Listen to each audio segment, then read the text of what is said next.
Aleluia. Sente-se, por favor, amado irmão, e abra sua Bíblia no livro de Atos dos Apóstolos. Atos dos Apóstolos, no capítulo 10.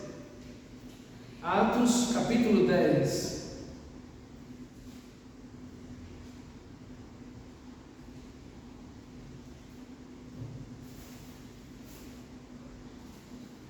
Atos capítulo 10, estamos nesse texto maravilhoso da conversão de Cornélio. Lembrando que esse texto ele é dividido em 7 partes, né? São 7 cenas contadas nessa história.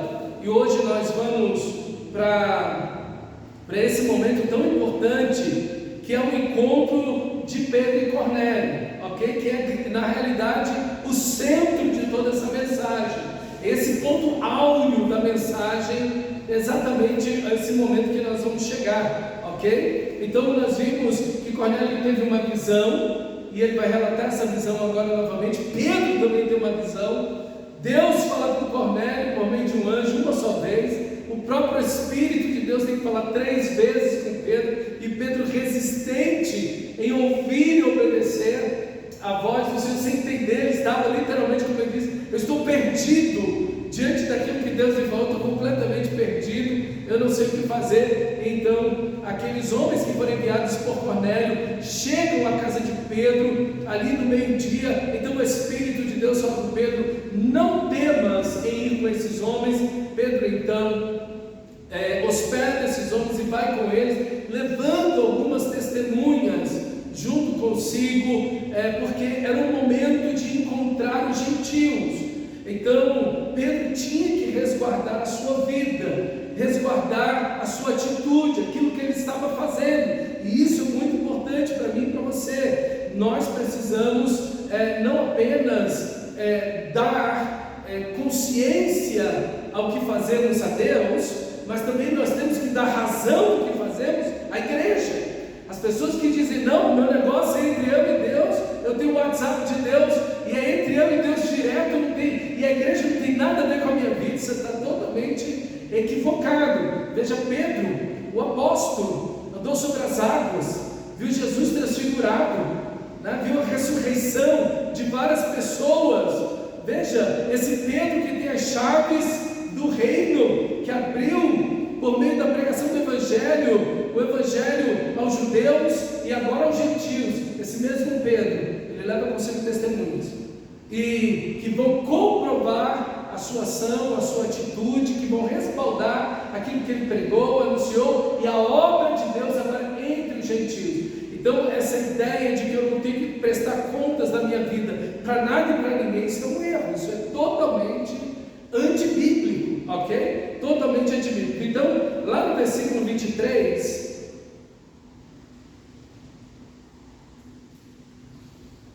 diz assim: Pedro, pois, convidando-os a entrar, hospedou-os, ok? Assim que termina essa outra cena. Agora vamos para a próxima cena, que inicia no versículo 23, agora a partir da parte B do versículo. A segunda metade do versículo diz: no dia seguinte, levantou-se e partiu com eles.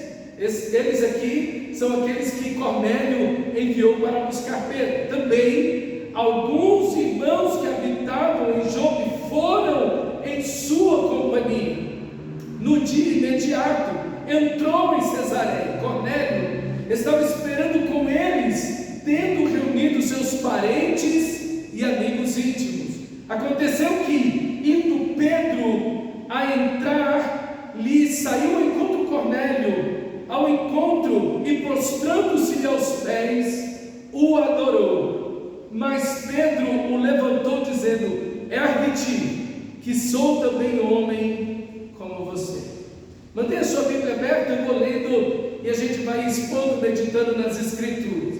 Veja aqui aquilo que eu estava acabando de falar. Pedro leva consigo esses irmãos como testemunhas do que vai acontecer e daquilo que Deus estava fazendo, não apenas em Cornélio, e que faria na vida de Cornélio e com a sua família, mas também daquilo que Deus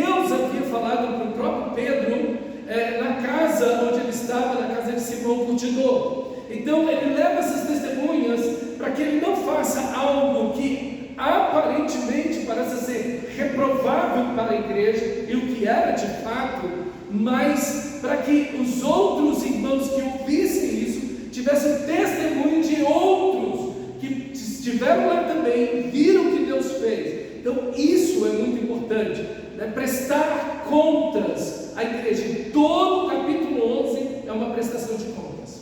Ele gasta todo o capítulo 11 prestando contas para a igreja, para a liderança da igreja, do que havia acontecido no capítulo 10.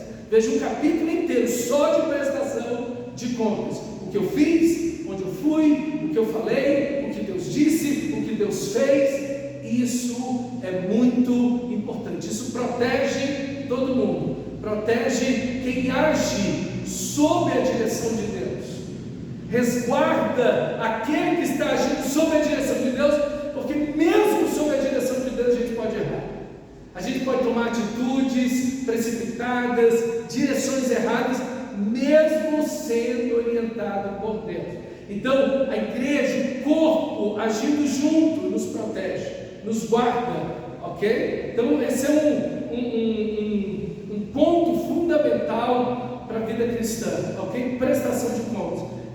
Essa gente que fica solta por aí, não presta contas a nada e a ninguém, tem alguma coisa muito, mas muito errada com esse pessoal. O motivo da resistência se encontra aqui. Pedro, quando vai entrar na casa de Cornélio, quando ele vê a joelha desse jeito dele, ele adora. Pronto, está vendo a dificuldade? Porque Pedro e os judeus tinham uma certa resistência contra os gentios, era exatamente por isso, uma idolatria. E veja, nós temos Cornélio, um homem piedoso, um homem que está adorando a Deus, que se converteu daquele panteão romano de deuses, agora servindo ao Deus, o único verdadeiro Deus. Mesmo assim se prostra diante de Pedro, e aqui tem a resistência realmente dos judeus em relação a essa idolatria. Veja, e agora Pedro tomou uma atitude que todos nós devemos tomar. Ele levanta Cornélio e diz: eu sou homem igual a você, eu sou homem igual a você, como Pedro falou naquele capítulo 4, quando aquele aleijado ali é levantado: por que vocês estão olhando para nós como se pelo nosso poder ou piedade tivéssemos feito andar isso? Irmãos, o verdadeiro evangelho, o verdadeiro cristão, ele não está em busca de uma glória pessoal, mas de uma glória que só pertence a Deus. Ele não pode aceitar glória para ele. Quando alguém elogiar você, é isso que você tem que fazer: eu sou um homem igual a você. Se alguma coisa boa acontecer, foi Deus, não fui eu. Foi a graça de Deus, foi o Espírito de Deus, foi a palavra de Deus. Muita gente está orando. Nunca puxe a glória para você. Quando começa a glória dos homens, termina a glória de Deus. Deus não divide sua glória com ninguém.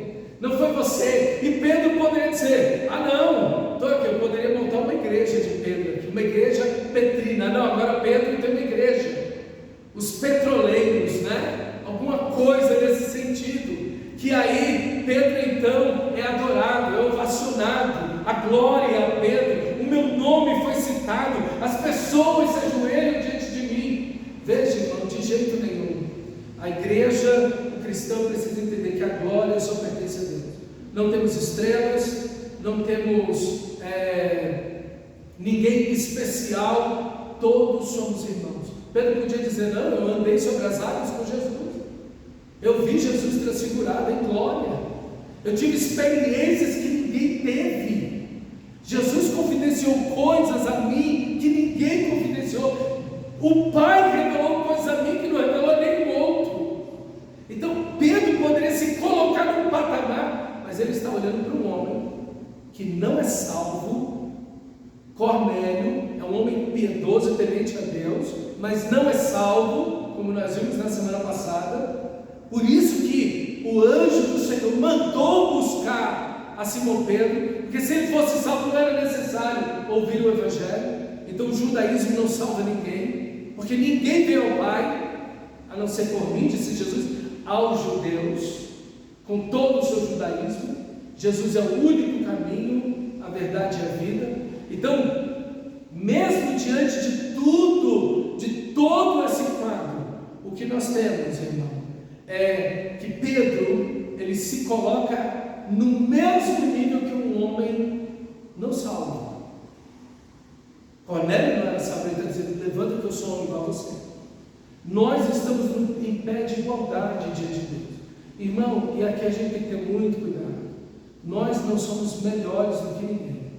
Na realidade, quanto mais nós entendemos a graça de Deus, nós vamos entender como Paulo: eu sou o chefe dos pecadores, eu sou o principal dos pecadores. Quanto mais enxergamos a luz da glória de Deus, mais vamos enxergar as trevas que estão dentro de nós.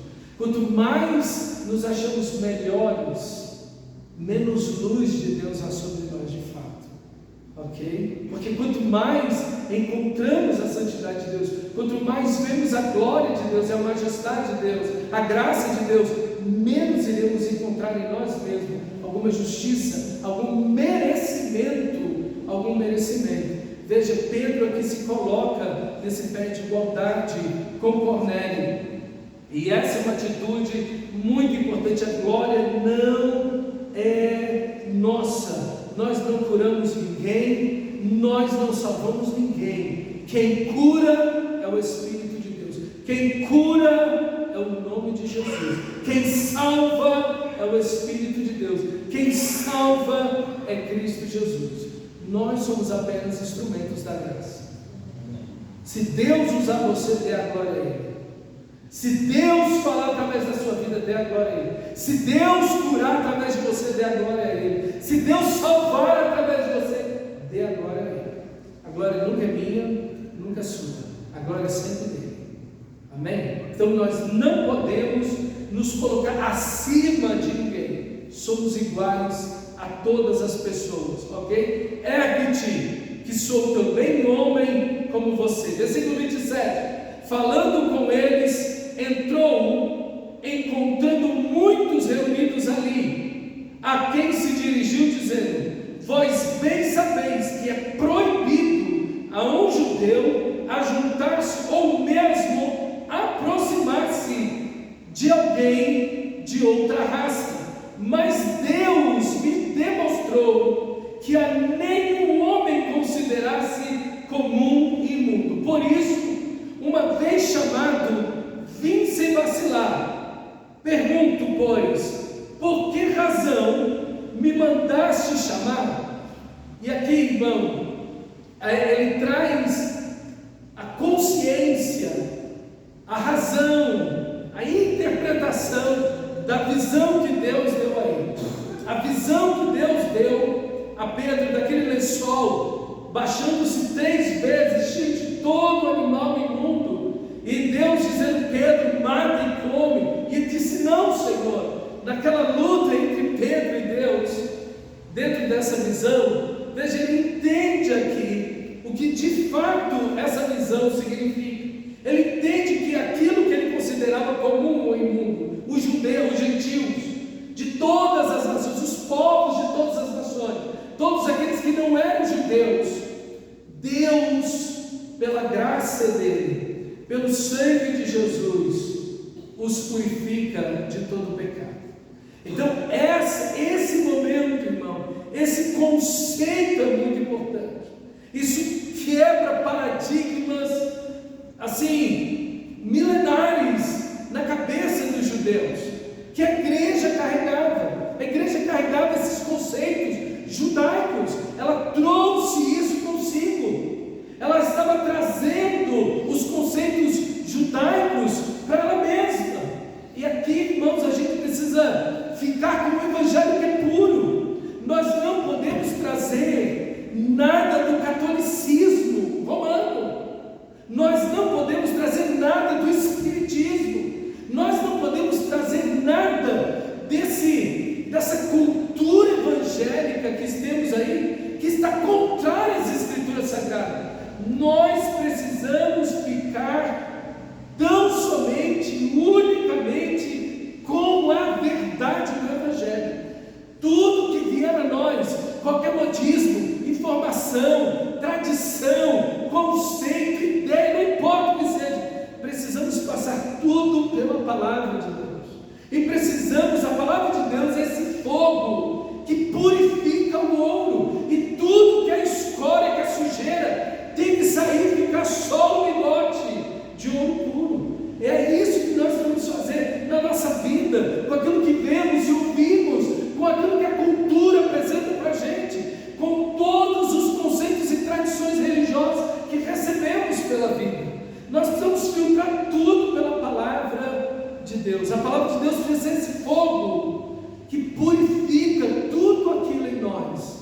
que não vem de Deus. E é exatamente isso que Deus está fazendo com Pedro aqui nesse caso. Deus está mostrando para Pedro que ele precisava avançar na missão de pregar o Evangelho aos gentios. E depois, essa visão que Pedro tem, que vai se estendendo, ele vai fazer essa conexão entre os textos do Antigo Testamento e daquilo que o mesmo Senhor Jesus falou. E nós vamos ver esse desenvolvimento do Evangelho. Quando você vê a primeira e a segunda carta de Pedro, você vê esse desenvolvimento maravilhoso do Evangelho, as cartas de Paulo do Novo Testamento. Meus irmãos, hoje ninguém precisa ter uma visão para saber o que é certo e o que é errado, o que é de Deus e o que não é. Você tem a palavra de Deus ali. Não, eu quero como Pedro ter uma visão. Deus tem que falar comigo uma visão. Não. Você tem a palavra de Deus, ela é suficiente. Pedro precisou dessa visão. Deus teve que chamar a atenção de Pedro. Deus teve que falar com Pedro. Deus teve que quebrar ideias erradas na cabeça de Pedro. Usou a palavra dele para isso. Usou aquela visão para isso. Mas para você não é necessário. Porque você já tem toda a Escritura Sagrada. Pedro não tinha. Pedro não tinha toda a Escritura Sagrada. Pedro ainda não tinha toda a percepção da vontade de Deus. Então Deus tem que falar com ele de outras formas. Você tem a palavra de Deus. Você tem alguma dúvida? Volte-se para a palavra de Deus. Você tem alguma pergunta? Volte-se para os princípios da palavra de Deus. Você quer saber qual o caminho de Deus para você? O que Deus quer para a sua vida? Se Deus quer que você vá para a direita ou para a esquerda, para frente ou para trás, leia a palavra de Deus. Não fique nessa experiência. Não, eu estou esperando um sonho. Eu estou esperando a voz de Deus. Eu estou esperando que Deus use um profeta para falar comigo. Não. Você tem a palavra de Deus. A palavra de Deus é suficiente. E qualquer visão, sonho, experiência que você tiver, ela tem que ser respaldada pela palavra. Se alguma coisa, alguma experiência que você tiver, pode ser a mais extraordinária do mundo, se ela estiver contrária à palavra de Deus, ela não vem do Espírito de Deus. Ela não vem de Deus. Então você precisa, em tudo, filtrar a palavra de Deus. A palavra do problema é que hoje em dia, na cultura evangélica que nós vivemos, a palavra de Deus está subordinada, está abaixo das experiências. Eu senti, eu sonhei, alguém me disse, Deus me falou, eu tive uma visão. Então todas as experiências estão acima da palavra de Deus. Esse é o erro. É justamente o oposto. A palavra de Deus está acima de qualquer pessoa, de qualquer experiência, de qualquer pastor, profeta, apóstolo, ou seja lá quem se chame, ou anjo, ou qualquer um, como Paulo diz em Gálatas capítulo 1. Se nós, ou um anjo do céu, vier aqui e pregar outro evangelho que vai além daquele que nós anunciamos, é maldito. Eu vou repetir de novo, Paulo diz. Se um anjo vem do céu e prega um evangelho diferente do que nós pregamos aqui, é amaldiçoado. Meus irmãos, e é isso, esse é um dos grandes problemas que nós temos hoje em dia. É que as pessoas acham que a fé cristã é um experiencialismo. Cada culto uma experiência que a pessoa vem ter, e as pessoas não leem a Bíblia, e as pessoas em 80% não estão tomando a Bíblia todos os dias para ler, pegando a Bíblia uma vez por semana. A maioria dos pastores nunca leram a Bíblia toda, enfim, e é esse problema, por isso que nós temos essa aberração no Brasil, desse movimento de fé, church, que está por aí, que você está vendo, essa coisa, e é escândalo, é pastor que está com medida protetiva, porque está batendo na mulher, e adultério, e roubo, e daí a gente vai.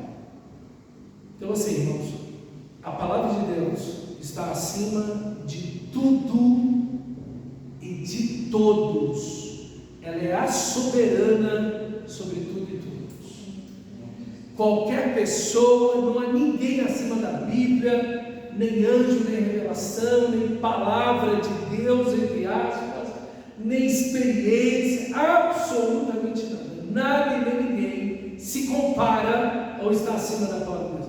Ela está acima de tudo. E se alguém disser alguma coisa contrária à palavra, não foi de Deus, é um desejo do seu coração, foi um sonho que você teve, cuidado, porque o diabo pode ter falado bochichado no seu ouvido, enfim, alguma coisa errada, está bem errada por aí, ok? Então a palavra de Deus está acima de tudo e ninguém precisa ter experiência para ouvir Deus hoje. Você quer ouvir a Deus? Abra a sua Bíblia. Você quer que Deus fale com você? Abra a sua Bíblia. Deus vai falar com você. E os princípios estão lá para você absorver, ouvir, viver e aplicar para a glória dele. Interessante aqui a pergunta de Pedro: por que vocês me chamaram? Por que vocês me mandaram vir aqui? Ele se apresenta e diz que aquilo que ele está fazendo pela lei judaica, pelo judaísmo, aquilo errado é proibido, mas Deus mostrou para ele algo que ele ainda não havia compreendido e que ele já tinha visto em Jesus. Jesus anunciando o evangelho aos gentios, Jesus abençoando aqueles, por exemplo, aquela mulher Sirofenícia com uma filha terrivelmente endemoniada. Era uma mulher que era de outro país, de outra nação. Jesus recebe aquela mulher, admira a fé dela, liberta e cura a filha dela, ok? Os gregos já estavam vindo, enfim. Então você vê centuriões se aproximando de Jesus, Jesus atendendo, entrando na casa dessas pessoas, veja, publicanos, pecadores, isso já, os discípulos já viam isso, mas, e aqui tem uma lição para a gente, irmão, às vezes a gente tem um coração muito endurecido, a Bíblia já está falando algo, a gente já está vendo Jesus fazer algo, Deus está me mostrando na sua palavra há tanto tempo, e a gente está cego às vezes de Cristo, diante da palavra de Cristo, o nosso coração está endurecido, e Deus já está fazendo aquilo há tanto tempo. Mas importante aqui também, interessante aqui, Pedro, ele não começa pregando o Evangelho, ele começa ouvindo as pessoas, e isso é uma coisa importante que você e eu devemos fazer, pregar o Evangelho a partir da necessidade das pessoas. Isso é importante.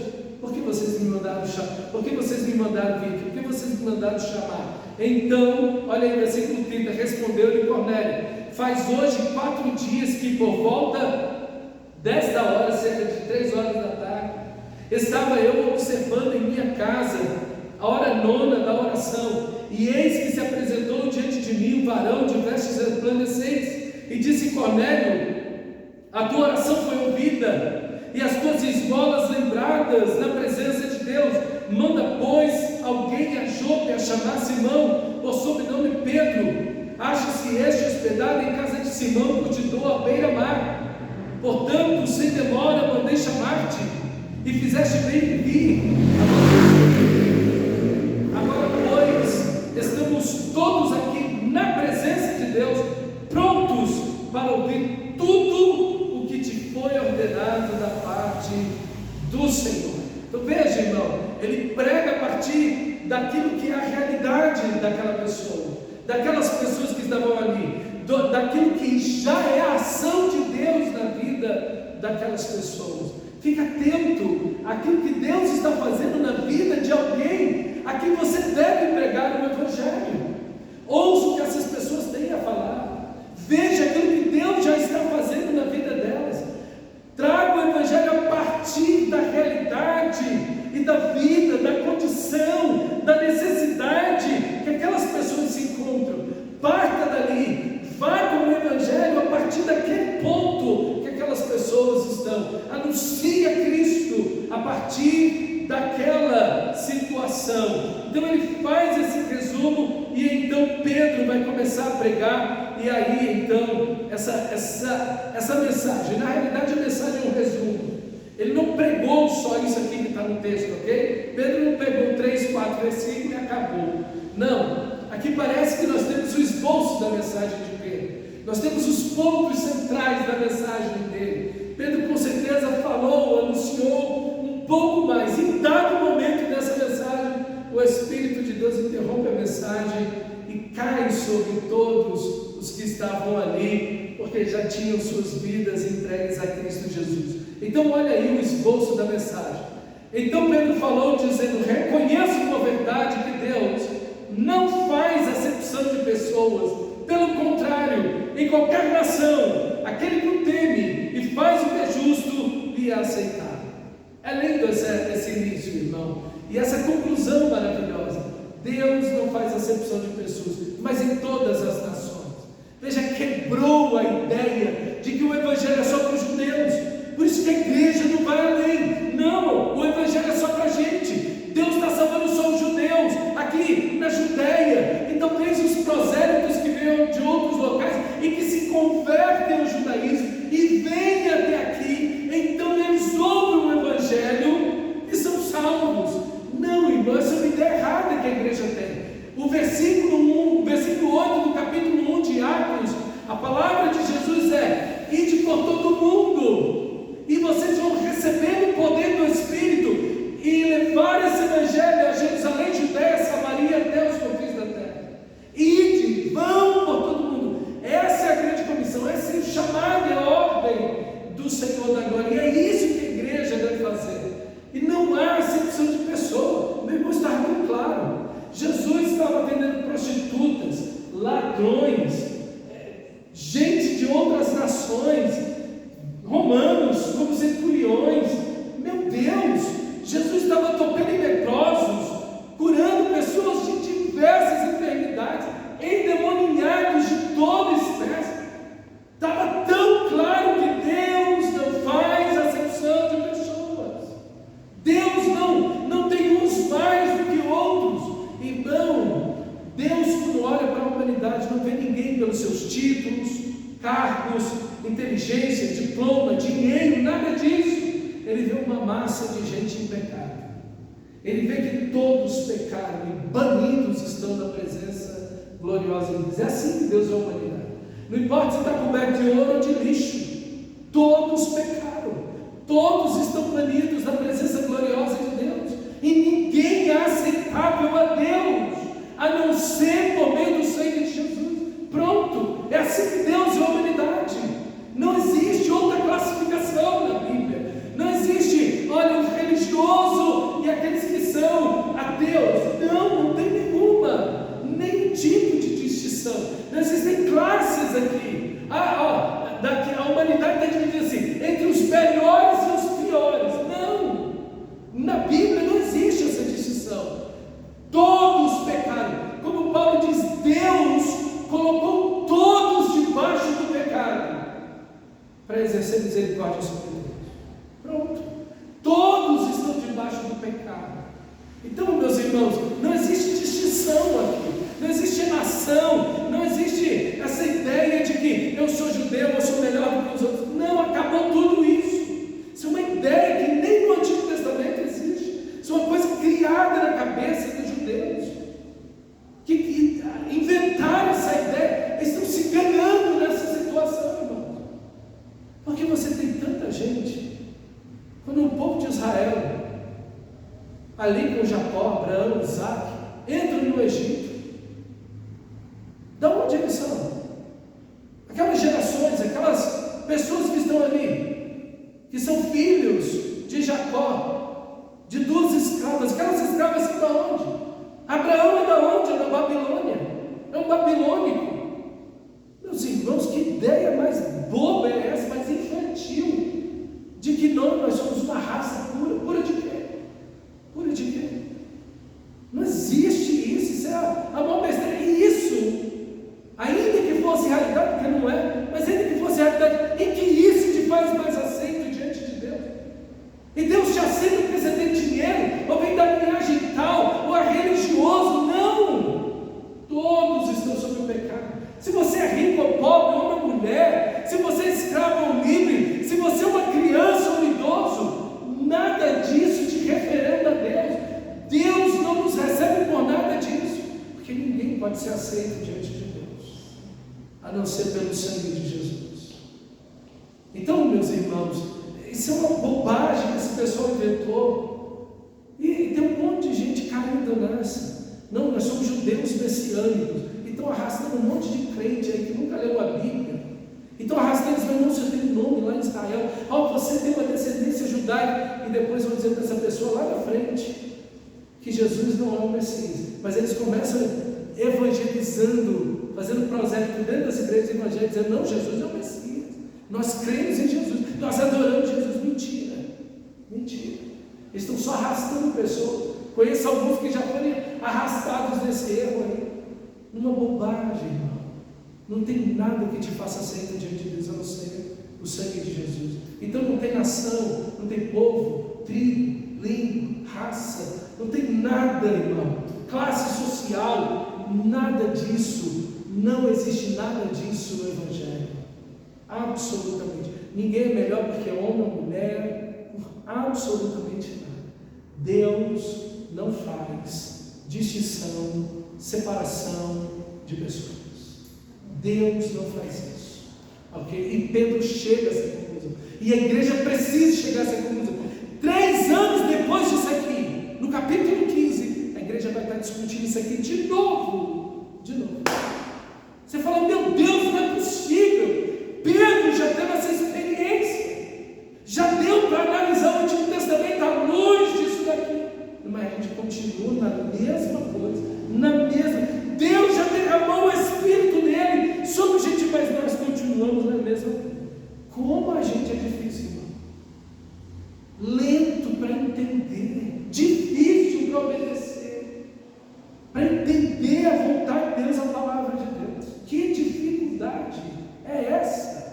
Que falta, meus irmãos, de discernimento, de sensibilidade, de entender a Bíblia. Essas pessoas têm, e não são só eles, a gente também.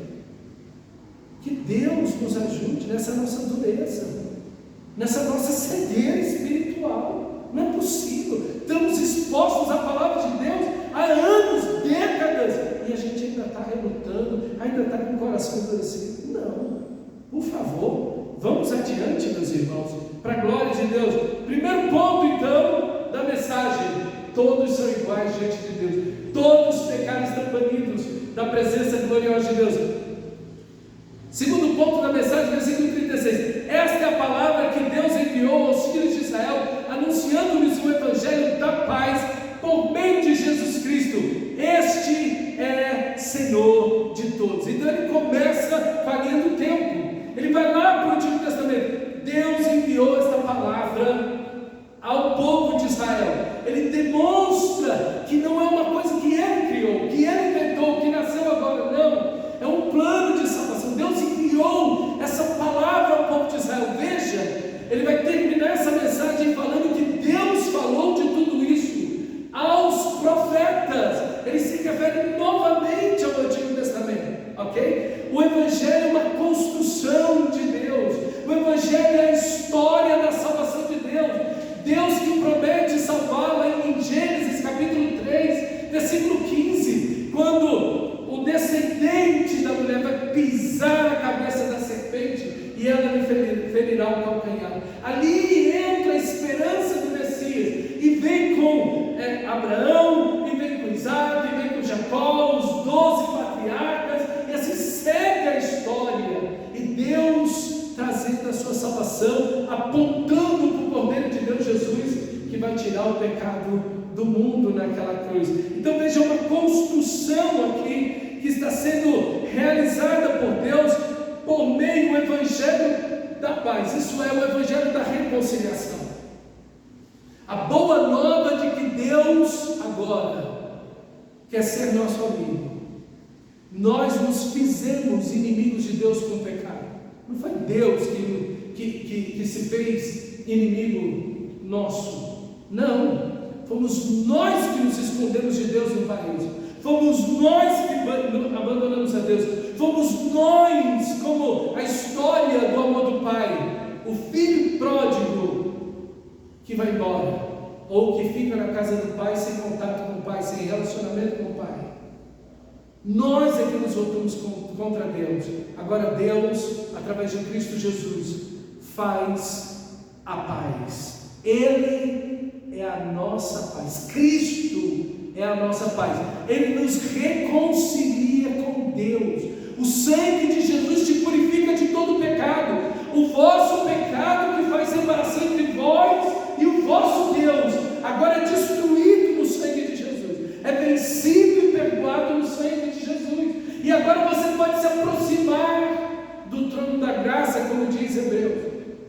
Esse é o evangelho da reconciliação. Paulo vai dizer que nós recebemos o ministério da reconciliação. Deus estava em Cristo, reconciliando consigo o mundo, não imputando aos homens seus pecados, e nos deu a mensagem, a palavra, o evangelho da reconciliação.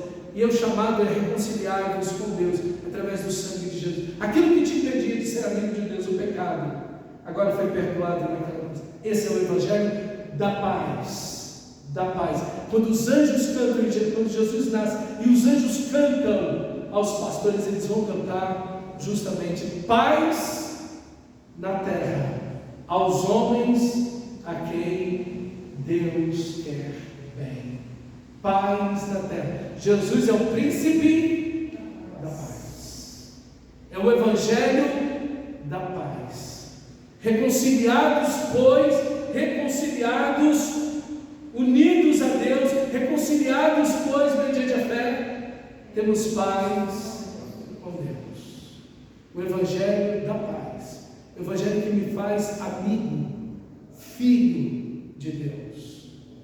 E isso é por meio de Jesus Cristo, por meio do sangue, da morte e da ressurreição de Jesus Cristo. Ele é Senhor de todos. Aqui acabou toda idolatria. Aqui acabou qualquer intermediário entre Deus e os homens. Só há um mediador entre Deus e os homens: Jesus Cristo, homem. Ele é a propiciação, ele é a oferta pelos nossos pecados. Maria não é aquela que faz a conciliação entre Deus e os homens, ela não faz mediação entre Deus e os homens, é Cristo Jesus. Os católicos estão 1.000.000% errados, porque o que a Bíblia diz é que Cristo morreu na cruz. Maria pensa numa mulher de Deus, pensa numa mulher que viveu para a glória de Deus, que entregou sua vida para Deus, pensa numa mulher que foi usada tremendamente por Deus, uma mulher que devemos imitar, mas ela não pode interceder por mim e por você, ela não pode nos reconciliar com Deus. Isso é mentira, isso é engano. O texto está dizendo: este Jesus é o Senhor de todos, de todos. Quem te une ao Pai é Cristo Jesus. Não há outro caminho, nem outra verdade, nem outra vida. E ninguém vai ao Pai, a não ser por mim. Não existe outro caminho. Maria não é o caminho, as boas obras não são caminhos, não existe outro caminho. O sofrimento, a religiosidade, nada disso vai te levar a Deus. Maria nunca vai te levar a Deus. Homem algum, mulher alguma vai te levar a Deus. Jesus é Senhor de todos. De todos. De todos. E digo novamente: se tem uma pessoa, aqueles cristãos verdadeiros, tem uma admiração extraordinária, um respeito incrível, é a pessoa de Maria. Que mulher extraordinária! Mas não pode levar ninguém a Deus. Só Cristo é o caminho. Só Cristo é o caminho. Ele é Senhor de tudo. Existem outros deuses? Não, não tem outros deuses. Existem outros senhores? Não, não existem outros senhores. Para nós, como Paulo vai dizer em 1 Coríntios, ele diz: para nós há um só Deus, o Pai, que é Senhor de todos, e um só Senhor, Jesus Cristo, por meio de quem somos. Meus irmãos, que maravilha! Não existem senhores e nem deuses, só existe um Senhor. E isso aqui já é uma repreensão à atitude de Cornélio de se ajoelhar diante de Deus. Você não faz isso não. Porque só um Deus. E Ele é Jesus Cristo. Só um Senhor. E Ele é Jesus Cristo. E não há outro. Não há outro. Quem é o diabo? Quem são os demônios? Nada diante daquele que é o dono do universo, o imperador de tudo e todos. Amém? Então Ele é o Senhor de todos. Versículo 37. Vós conheceis a palavra que se divulgou por toda a Judéia, tendo começado desde a Galileia, depois do batismo que João pregou, como Deus ungiu a Jesus de Nazaré com o Espírito Santo e com poder, o qual andou por toda parte, fazendo bem e curando a todos os oprimidos do diabo, porque Deus era com ele. Então agora ele entra num ponto histórico em que eles estão vivendo. Olha, vocês sabem do que? Vocês ouviram, vocês têm conhecimento, vocês souberam da morte de Jesus, vocês souberam e ouviram de milagres, curas, libertações que Jesus fez por toda a parte, Judéia, Galileia. Vocês sabem de João Batista. Tudo isso aconteceu há 12 anos atrás. É do conhecimento de todos vocês. Mas é interessante, irmãos, todo mundo aqui sabia, já tinha ouvido falar de Jesus. Interessante, tinha ouvido falar de João Batista. E às vezes a gente olha assim e fala assim: ah, mas todo mundo no Brasil já ouviu falar de Jesus. É verdade. Mas já ouviram falar do Evangelho? Da pessoa de Jesus, da obra de Jesus, disso que você está ouvindo aqui agora? Quantas pessoas já ouviram na sua família, as pessoas que trabalham com você, do Evangelho verdadeiro? De quem é Jesus, do que Ele fez, por que Ele foi na cruz? Porque ninguém pode ir a Deus, porque não existe religiosidade alguma que te leve a Deus, ou ser humano algum que possa ser um intermediador entre você e Deus. As pessoas já ouviram falar de Jesus, mas elas não ouviram falar ainda do Evangelho que é Jesus. Então nós precisamos pregar o Evangelho. É necessário que eles ouvissem aquilo que eles já tinham ouvido, mas de forma a entender de fato o Evangelho. E então ele vai falar de Jesus, de João Batista, de Jesus sendo batizado, e agora ele vai falar de Jesus andando por toda parte fazendo bem, curando todos os oprimidos do diabo. E aí ele traz uma realidade espiritual que às vezes as pessoas não têm consideração, e às vezes a gente acha que no evangelismo não deve falar do diabo, mas Pedro falou do diabo aqui nesse evangelismo. Interessante isso. Às vezes a gente fica com receio, né? Não falar do diabo aqui para a pessoa, que é isso? Falar logo do diabo de cara assim é um negócio meio estranho, né? Não, ele fala do diabo, e ele diz que Jesus veio para curar todos os oprimidos do diabo. Qual é a obra do diabo? Oprimir, esmagar, dominar, fazer escravos, levar as pessoas a serem escravos do pecado, dos vícios, da imoralidade, da feitiçaria, da idolatria, da religiosidade. Como o diabo está agindo nesse mundo quebrado, caído, sem Deus. Por isso Deus enviou seu Filho, e Ele veio por toda parte fazendo bem, acolhendo os oprimidos, curando as pessoas doentes, libertando dos demônios aqueles que estavam também oprimidos. Então veja, a obra do Senhor foi vir para destruir, para isso se manifestou o Filho de Deus, para destruir as obras do diabo, as obras do diabo. Não tenha medo, ao falar de Cristo, do Evangelho, de falar com a pessoa. Falar para a pessoa: olha, o diabo, ele não desistiu de você. O diabo, ele está tentando de qualquer forma levar você para longe de Deus. O diabo está tentando oprimir você, e está conseguindo isso, te levar cada vez mais longe de Deus, através do pecado. Então você pode e deve pregar todo o Evangelho, sem diminuir ou esconder nada dessa pessoa, para quem você está anunciando o Evangelho. E aí veja, nós somos, versículo 39, testemunha de tudo que Ele fez na terra dos judeus e em Jerusalém, ao qual também tiraram a vida pendurando no madeiro. Eles falam do seu testemunho, eles andaram com eles viram, eles ouviram, são testemunhas. E então ele entra na crucificação de Jesus. Ele mostra a necessidade de Jesus ser crucificado. Ele mostra Jesus como o sacrifício da paz, que ele acabou de falar no Evangelho da Paz. Esse sangue de Cristo que produz a paz, esse sangue de Cristo que vence o pecado, esse sangue de Cristo que vence o diabo, que vence os demônios.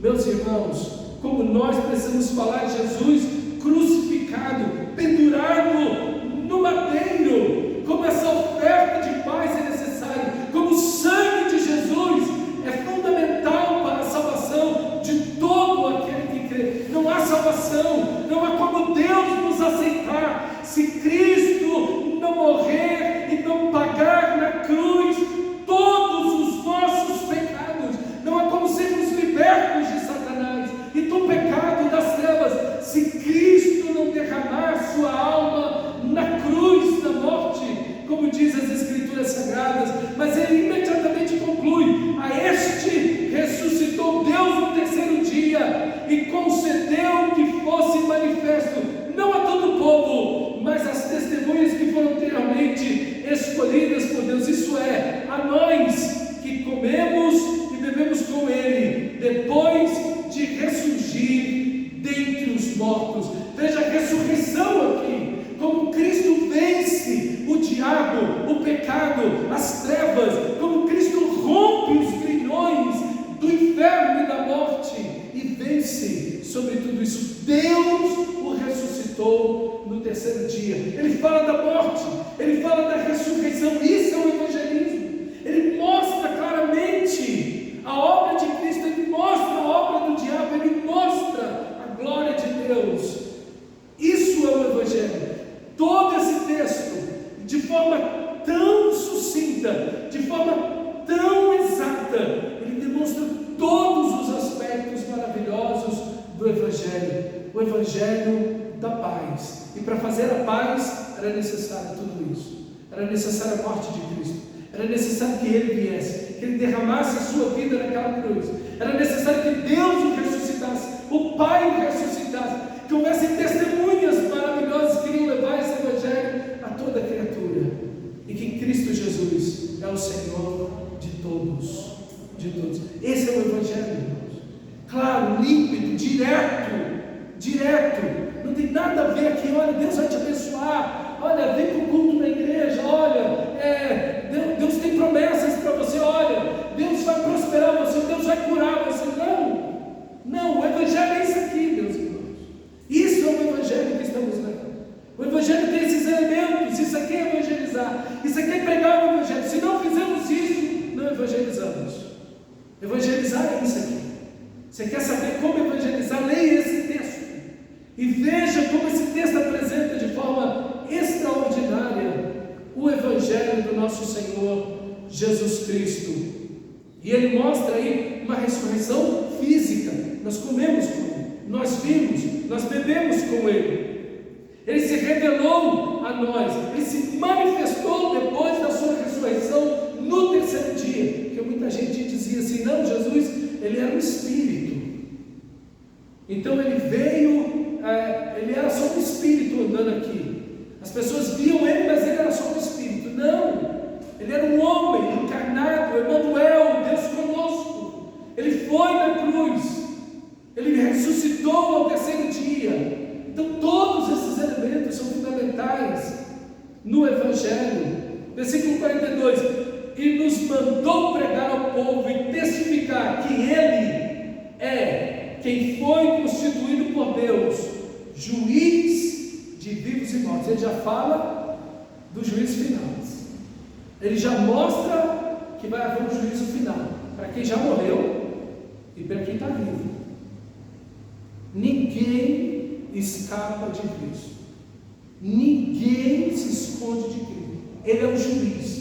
A primeira vez ele veio para morrer no madeiro, ele veio para morrer na cruz. Agora ele virá como juiz, ele vai voltar. Ele está falando da segunda vinda. Veja, meus irmãos, é completo, é pleno aqui. Ele é o juiz de vivos e mortos. Todos vão comparecer diante do juiz. Todos terão que dar conta de suas vidas, pensamentos, sentimentos, intenções, palavras, ações e omissões ao juiz de toda a terra, ao juiz de vivos e mortos. Ninguém escapará. Não existe reencarnação, não existe uma segunda chance. É agora, é aqui, é nessa vida. Passou essa vida, segue-se o juízo. Ponto. Não existe outro, não existe purgatório, não existe uma segunda chance, não existe nada disso. O homem está ordenado por Deus, diz Hebreus, morrer uma só vez, e depois disso segue-se o juízo. É isso que as Escrituras sagradas. Não existe purgatório, isso é invenção católica. Isso é totalmente equivocado, errado. Ninguém mostra isso na Bíblia. Meus irmãos, aqui está o Evangelho. Jesus, o juiz de vivos e mortos. Todos vão comparecer diante dele. Todos. Ninguém vai deixar de comparecer diante dele. Pequenos e grandes, homens e mulheres, crianças e velhos, de qualquer nação, de qualquer tribo, em qualquer época que viveu, todos comparecerão diante de Cristo Jesus. Dele, versículo 43, todos os profetas dão testemunho de que, por meio do seu nome, todo aquele que nele crê, recebe o perdão dos pecados. Como é que você recebe o perdão dos pecados? Crendo. Crendo. Quando eles ouviram essa expressão, crendo, isso é, eu estou recebendo um presente, eu estou crendo naquilo que Cristo fez, e Ele fez tudo, eu não podia fazer nada, eu não podia me salvar com as minhas boas obras, a religiosidade, nada. Quando eu creio, eu recebo o perdão dos meus pecados. Nesse momento, quando Pedro lembra do Antigo Testamento, todos os profetas, e aí ele mostra todo o Antigo Testamento, quando ele fala isso, e ele diz, você recebe o perdão dos seus pecados simplesmente, então somente crendo. Você não tem que pagar penitência, você não tem que se confessar para ninguém, você não tem que carregar uma cruz, você não precisa rezar não sei quantas vezes, ou comprar uma relíquia, você não tem que fazer nada. Cristo fez tudo, e você crê no que Cristo fez, então somente no que Ele é e fez. Ali, nesse momento, você recebe o perdão dos seus pecados. Quando você ouve, quando eles ouviram isso, versículo 44, ainda Pedro falava estas coisas, quando caiu o Espírito Santo sobre todos os que ouviram a palavra, e os fiéis que eram da circuncisão, que eram judeus, que vieram com Pedro admirar-se, porque também sobre os gentios foi derramado o dom, o presente do Espírito Santo, pois os ouviram falando em línguas e engrandecendo a Deus. Então perguntou Pedro, porventura pode alguém recusar água para os que não, para que não sejam batizados estes, assim como nós, que também receberam o Espírito Santo? E ordenou que fossem batizados em nome de Jesus Cristo. Então lhes pediram que permanecessem com eles por alguns dias. Irmãos, que coisa maravilhosa, que coisa extraordinária. Veja, Pedro pregou, o Espírito de Deus veio sobre eles, a mensagem certa, o Evangelho da paz pregado, ele fielmente, e Deus derramou a salvação, Deus derramou o seu Espírito, Deus salvou aquelas pessoas, convencendo de pecado enquanto Pedro pregava, salvando os seus corações. Todos foram salvos. Uma igreja se abriu, amigos, familiares, amigos íntimos. Uma igreja nasce em Cesareia, um lugar odiado pelos judeus. Agora eles foram salvos, e Deus não fez separação de ninguém. Ele, do mesmo jeito que derramou o Evangelho sobre o Espírito Santo sobre os judeus em Atos 2, é o mesmo que derramou o Espírito Santo agora sem distinção alguma. E a primeira coisa que eles fazem é louvar a Deus, em outras línguas, em outros idiomas, adorando, louvando e agradecendo. Tinha gente aqui falando o aramaico, com certeza, porque eles entenderam o que eles falavam, que eles estavam agradecendo a Deus. Que bonito, irmãos, que lindo, Deus trazendo sua salvação, quebrando uma barreira missional aqui. Que essa barreira missional se quebre no meio do seu coração. Que você saiba pregar o Evangelho, como Pedro fez aqui. Que você tome esses elementos do Evangelho aqui, que prega o Evangelho. Anuncie a Cristo, de verdade. Isso é evangelismo. Evangelismo é isso. É falar de Cristo, do que Ele é, do que Ele fez, das suas palavras, dos seus ensinamentos, dos seus milagres. O que de fato Cristo fez. E o resultado maravilhoso vem do Espírito. O Espírito de Deus caiu sobre eles. Meus irmãos, que o Espírito de Deus se derrame multiplicamente sobre nós. Que Ele se derrame sobre nós. Mas também que Ele se derrame sobre essa comunidade. Sobre aqueles a quem preguemos o Evangelho. Que haja salvação. Que Deus use a sua vida como Deus usou Pedro para pregar o Evangelho. Não tenha dúvida. Olhe para esse texto. E quando você, meu Deus, será que eu esqueci algum ponto do Evangelho? Volte aqui. Volte aqui para esse texto. Lembre de todos os pontos do Evangelho. E você não vai se perder. E pode e deve pregar o Evangelho da paz. Esse Deus de amor que reconcilia o pecador com Ele através do sangue de Jesus. Vamos ficar de pé e orar ao Senhor nesse momento. Feche seus olhos, amado irmão. Feche